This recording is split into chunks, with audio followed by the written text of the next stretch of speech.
Assalamualaikum warahmatullahi wabarakatuh. Halo semuanya, perkenalkan nama saya Adi Bakanzalena Putri, absen 1 dari 12 IPS 1. Di sini saya akan menjelaskan tentang Perang Teluk, yaitu Perang Teluk 1, 2, dan 3. Selamat menyaksikan. Nah teman-teman, kalian tahu gak sih kalau ternyata manusia tuh pernah mengalami 2 konflik besar. Yang pertama adalah konflik antara Triple Alliance dan juga Triple Entente yang mengakibatkan Perang Dunia I. Dan yang kedua adalah konflik antara Blok Poros dan juga Blok Sekutu yang mengakibatkan Perang Dunia II. Setelah konflik tersebut terjadi, banyak organisasi perdamaian yang dibuat oleh dunia. Namun demikian, masih banyak konflik-konflik yang terjadi.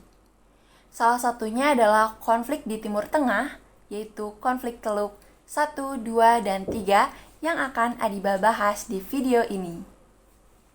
Sebelum kita masuk ke dalam penjelasan tentang konflik Teluk, kalian harus tahu tentang makna dari konflik. Jadi, menurut Surjono Sukanto, konflik adalah proses dari setiap individu atau kelompok dalam menggunakan segala cara termasuk ancaman atau kekerasan sebagai bentuk pertentangan terhadap lawannya. Sedangkan, menurut Max Weber, konflik adalah suatu hubungan sosial yang dimaknai sebagai keinginan untuk memaksakan kehendak kepada orang lain. Nah, dari kedua pendapat, Max Weber dan juga Surjono Sukanto, kita dapat mengambil suatu kesimpulan bahwa konflik adalah pertentangan yang diakibatkan karena adanya perbedaan kehendak dan juga perbedaan pendapat. Kalian mengetahui apa yang dimaksud dengan konflik, kalian harus mengetahui apa itu Timur Tengah. Timur Tengah adalah istilah geopolitik untuk menyebut suatu wilayah yang berada di garis persilangan antara benua Eropa, Afrika, dan juga Asia. Jadi, Perang Teluk I adalah suatu konflik yang terjadi antara negara Irak dan juga Iran. Perang ini terjadi pada 22 September 1980 sampai 20 Agustus 1988. Kata teluk pada perang ini merujuk pada perpanjangan wilayah di wilayah Oman di antara Jazirah Arab dan juga Iran, yang ditempati oleh Irak, Iran, Kuwait, Arab Saudi, Bahrain, Qatar, Uni Emirat Arab, dan Oman. Maka, perang yang terjadi di wilayah tersebut dinamakan Perang Teluk. Teman-teman, sebelumnya kita harus tahu tokoh-tokoh penting dalam Perang Teluk I. Dari Irak, tokoh pentingnya adalah Saddam Hussein. Saddam Hussein adalah seorang presiden Irak yang menjabat sejak 16 Juli 1979. Selama menjabat, Saddam Hussein dikenal sebagai pemimpin yang otoriter yang tidak segan menggunakan kekerasan untuk melanggengkan kekuasaan. Tokoh penting dari Iran adalah Ayatullah Khomeini, dengan gelar Ayatullah yang memiliki arti bukti dari Allah sebagai gelar tertinggi terhadap ulama Syiah. Ia memiliki peran penting dalam revolusi Islam Iran pada tahun 1978 sampai 1979. Selain itu, Ayatullah juga dinobatkan sebagai pemimpin agung Republik Islam Iran. Penyebab pertama Perang Teluk adalah perbatasan batas negara. Pada tahun 1975, disepakati Perjanjian Algiers atau Perjanjian Aljazair yang mengatur perbatasan negara antara Iran dan juga Irak yang berada di Sungai Shatt al-Arab atau Arfan Road.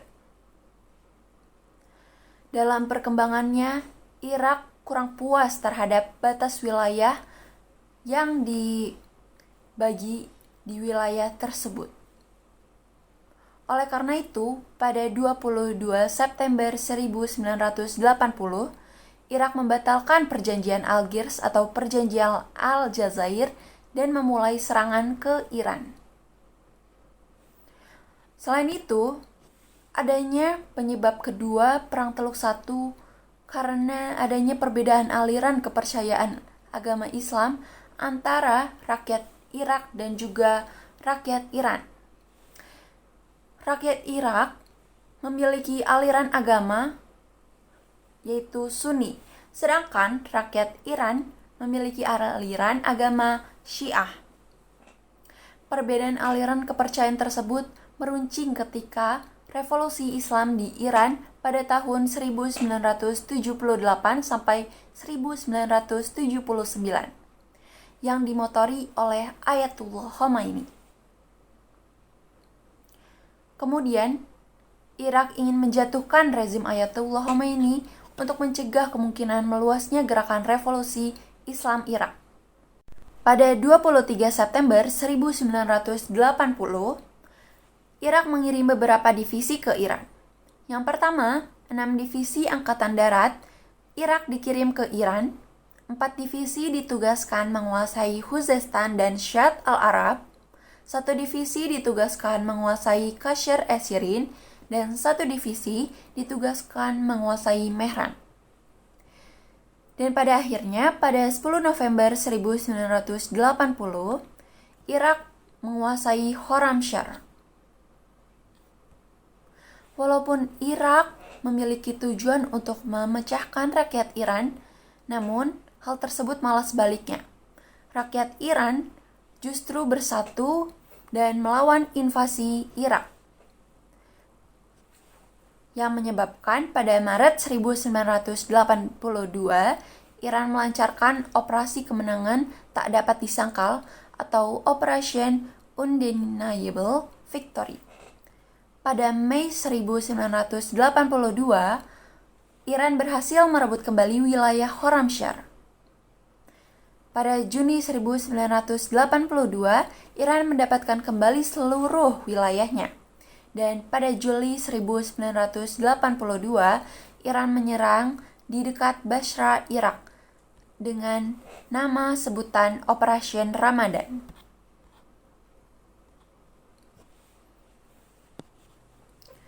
Pada 1984, Irak menargetkan kapal tanker Iran untuk blokade terhadap ekspor minyak Iran. Hal tersebut bertujuan agar Iran tidak dapat mendapatkan pemasukan untuk melanjutkan pembiayaan perangnya. Pada 1986, Irak melancarkan operasi militer bernama Al-Anfal Campaign. Al-Anfal Campaign adalah suatu operasi militer yang dipimpin oleh Ali Hassan Al-Majid, yang bertujuan untuk melawan gerakan separatisme suku Kurdi yang melawan pemerintah Saddam Hussein.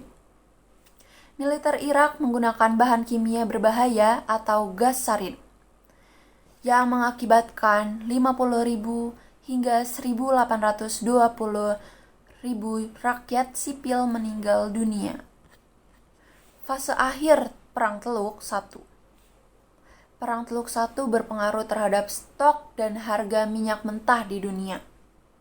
Masyarakat internasional mendesak Irak dan Iran mengakhiri peperangan. Dan pada 20 Juli 1988 dikeluarkan Resolusi Dewan Keamanan PBB 598 tentang gencatan senjata Irak dan Iran, yang pada akhirnya Perang Teluk I berakhir pada 20 Agustus 1988. Nah teman-teman, jadi kan kalian udah tahu tuh tentang detail dari Perang Teluk I. Jadi kita bakal menyimpulkan tentang kronologi penyebab Perang Teluk I. Yang pertama, pada 1975 adanya perjanjian Algiers, dan pada tahun 1978 sampai 1979 ada revolusi Islam Iran yang digagas oleh Ayatullah Khomeini. Pada 22 September 1980, Irak membatalkan perjanjian Algiers yang mengakibatkan Irak memulai serangan kepada Iran. Setelah semua konflik terjadi, kita dapat mengetahui bahwa akhir dari peperangan antara Irak dan juga Iran diakhiri dengan gencatan senjata oleh Dewan Keamanan PBB. Walaupun saat ini dinar Kuwait adalah mata uang dengan nilai tertinggi di dunia, tapi kalian tahu nggak sih kalau ternyata Kuwait itu pernah mengalami kemerosotan ekonomi? Nah, hal tersebut akan kita bahas di Perang Teluk Kedua. Perang Teluk II. Perang Teluk II terjadi antara negara Irak dan juga Kuwait. Perang tersebut terjadi sejak 2 Agustus 1990 sampai 28 Februari 1991. Penting yang terlibat dalam Perang Teluk ini, yang pertama ada Saddam Hussein dari Irak, Jabir Al-Ahmad Al-Sabah dari Kuwait, Hosni Mubarak dari Mesir, Raja Fahd dari Arab Saudi, George Herbert Walker Bush dari Amerika Serikat, dan juga Jenderal Norman Schwarzkopf dari Amerika Serikat. Nah teman-teman, akibat Perang Teluk I, Irak harus menanggung kerugian sebesar 452 miliar USD, yang akhirnya Irak memutuskan untuk menyerang Kuwait sebagai solusi untuk mengatasi krisis ekonomi. Ada 3 hal yang dilakukan oleh Irak. Pertama, menuduh Kuwait sebagai pencuri minyak mentah dari ladang minyak Al-Rumailah. Yang kedua, Irak menolak membayar hutang luar negeri ke Kuwait sebesar 14 miliar USD. Dan yang ketiga, Irak menuduh Kuwait berkonspirasi menurunkan harga minyak dunia. Pada 1990, Irak menempatkan pasukan militer di wilayah perbatasan dengan Kuwait. Hosni Mubarak mencoba memediasi konflik Iran dan juga Irak. Pada 2 Agustus 1990, Irak menyerang dan berhasil menguasai Kuwait.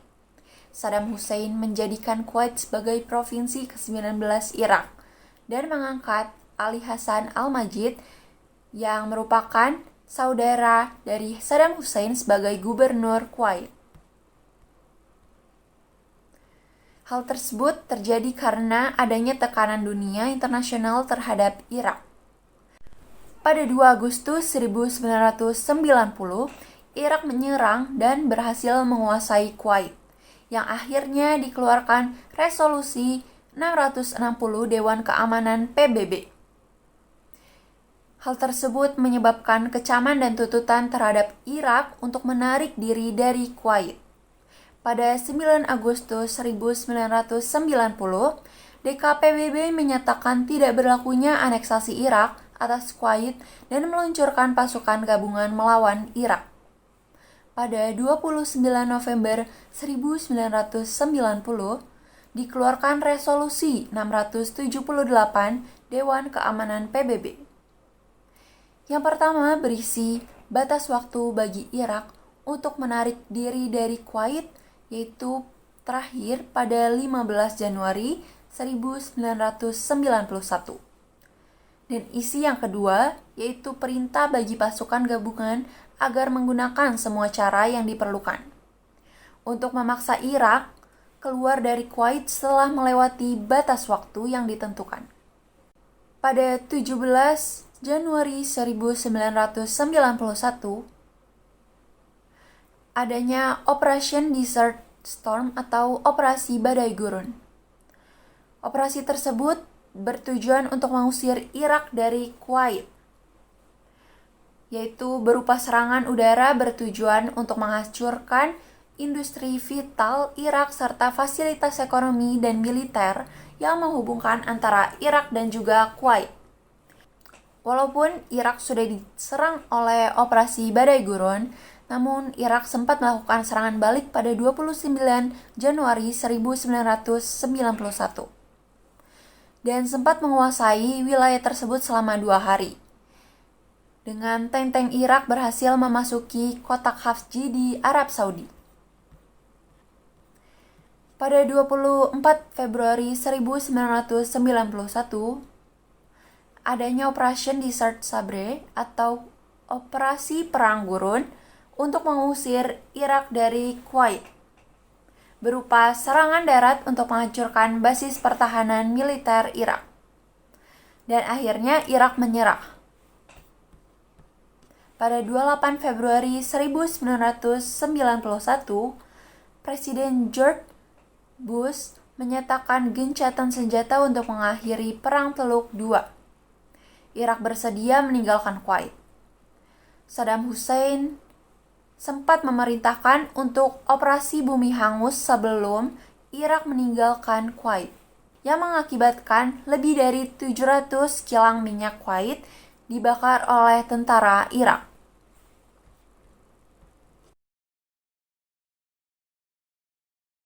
Perang Teluk III.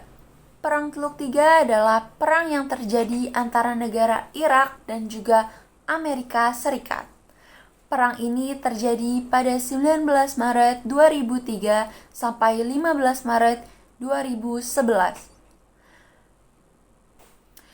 Tokoh penting pada Perang Teluk ketiga, yang pertama ada Saddam Hussein dari Irak, yang kedua George Walker Bush dari Amerika Serikat atau Presiden Amerika Serikat ke-43. Bush ini memiliki nama lain Bush Junior karena ayahnya bernama George Herbert Walker Bush sebagai Presiden Amerika Serikat ke-41. Pada 3 April 1991 dikeluarkan resolusi 687 Dewan Keamanan PBB yang berisi ketentuan-ketentuan yang harus dipatuhi oleh Iran selaku pihak yang kalah dalam Perang Teluk Kedua. Ketentuan tersebut yang pertama adalah batas negara antara Irak dan Kuwait. Yang kedua, tanggung jawab Irak membayar kerugian perang. Dan yang ketiga, keharusan Irak memusnahkan semua senjata pemusnah massal yang mereka miliki. Tim inspeksi Dewan Keamanan PBB tidak bisa bertugas secara optimal di Irak, yang mengakibatkan munculnya berita simpang siur tentang kepemilikan senjata pemusnah massal oleh Irak. Pada 8 November 2002, dikeluarkan resolusi 1441 Dewan Keamanan PBB, yang berisi tentang kewajiban perlucutan senjata bagi Irak sesuai dengan resolusi 687. Amerika menganggap Iran menghindari inspeksi PBB dan Irak masih menyimpan senjata pemusnah massal. Pada 17 Maret 2003, Presiden Bush atau Bush Junior mengultimatum Saddam Hussein untuk meninggalkan Irak dalam waktu 48 jam. Namun, Irak menolak ultimatum Amerika Serikat. Pada 19 Maret 2003, Presiden Bush mengumumkan operasi militer di Irak yang menjadi awal Perang Teluk Ketiga. Resolusi 1441 Dewan Keamanan PBB yang berisi kewajiban pelucutan senjata yang dimiliki Irak sesuai dengan resolusi 687. PBB mengirim tim inspeksi ke Irak. Amerika menganggap Irak menghindari kewajiban inspeksi senjata. Pada 17 Maret 2003, Amerika memberi ultimatum Irak agar Saddam Hussein meninggalkan Irak dalam waktu maksimal 48 jam.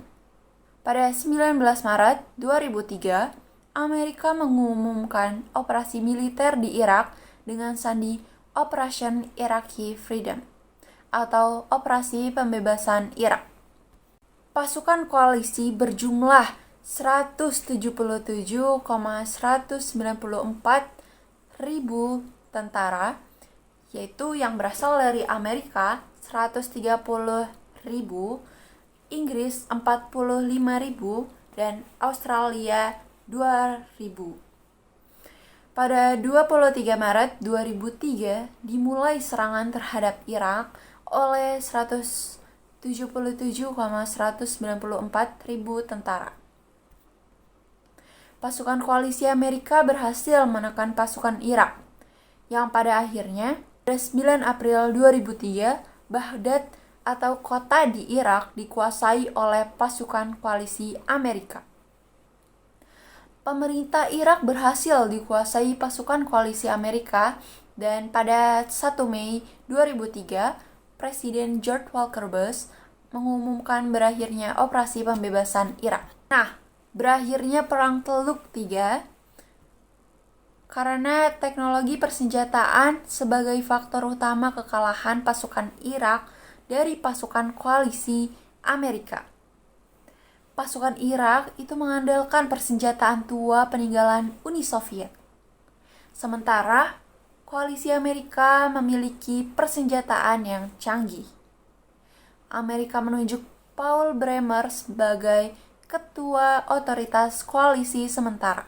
Penunjukan Paul Bremer ditentang oleh rakyat Irak. Rakyat Irak yang anti-Amerika membentuk gerakan perlawanan bersenjata. Perang berlanjut antara rakyat Irak melawan pasukan koalisi Amerika.